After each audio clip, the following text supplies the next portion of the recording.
could we prepare a meal for 8 people while we have a recipe that is written for 2 people? In this lesson, we are going to answer this question with the help of mathematics. So keep watching this video to learn about it.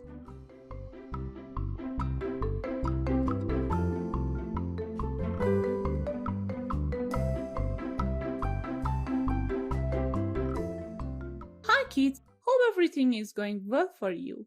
Every house has somebody skilled at ratios. Have you ever come across it? A person who cooks at home is an expert in ratios. If you don't know about ratios, pause the video and see this lesson up here or down in the description. Then continue watching this video. Perhaps you're wondering how it is possible. Let me explain why this is true. Imagine we have to prepare a delicious dessert for a family of 6. For this recipe, you will need 2 glasses of milk, 2 glasses of cream, a glass of sugar, and 2 tablespoons of jelly.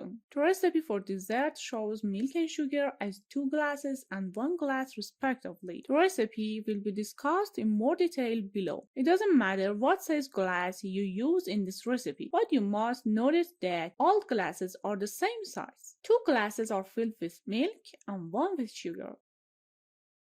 In this delicious dessert, what is the ratio of milk to sugar? It is 2 glasses of milk to 1 glass of sugar, which means that the ratio is 2 to 1. This recipe is for a family of 6. This dessert must be prepared for 2 families of 6 one day when we have guests of a family of 6. Then, how should we prepare this new dessert for everyone? Our dessert has to be twice as large as before, since the number of people has doubled since before. As a result, milk and sugar have to be used twice as much as in the previous dessert. Now we have 4 glasses of milk and 2 glasses of sugar. In this case, instead of 2 glasses of milk, we have 4, and instead of 1 glass of sugar, we have 2. Do you think the flavor of the dessert will change rather than the previous one because of the different amount of integrity? Or our dessert might have tasted too sweet since we changed 1 glass of sugar to 2 glasses? Do you think that's right? Let's discuss this together. If you like, pause the video and write your answers down. This is completely incorrect. In this way, we increased all integrity by twice. So, as a result, we don't expect a noticeable change in the flavor of the dessert. It's like making 2 desserts separately and then mixing them together. As a result, the flavor of both of them is the same. It is just twice as big as it was before, but the ratio of milk to sugar in the new dessert is 4 to 2, and it's different from the first ratio of milk to sugar. Therefore, it's important to know why the ratio has changed. Let's simplify this ratio, so we'll be able to figure out what happened. By dividing both by 2, the new ratio will be 2 to 1, just like the previous ratio. By simplifying both ratios, we discovered that they are equal. They are called equivalent ratios when ratios are equal after they have been simplified.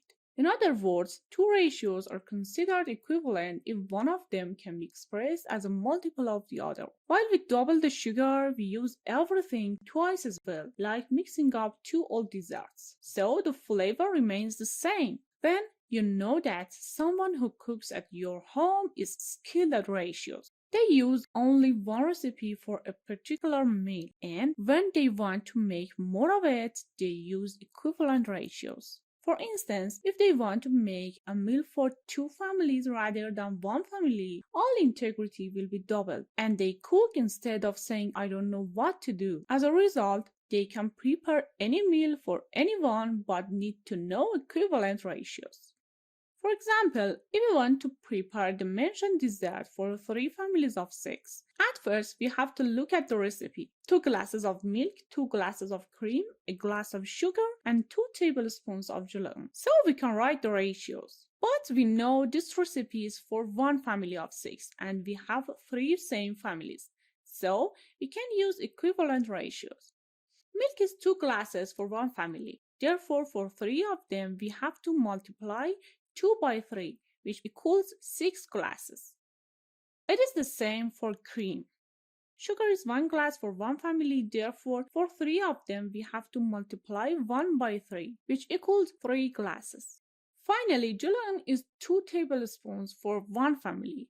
Therefore, for 3 families, we have to multiply 2 by 3, which equals 6 tablespoons. Now we can prepare the dessert for 3 families. The purpose of this lesson is to prepare us for future lesson on proportion. See you soon and bye.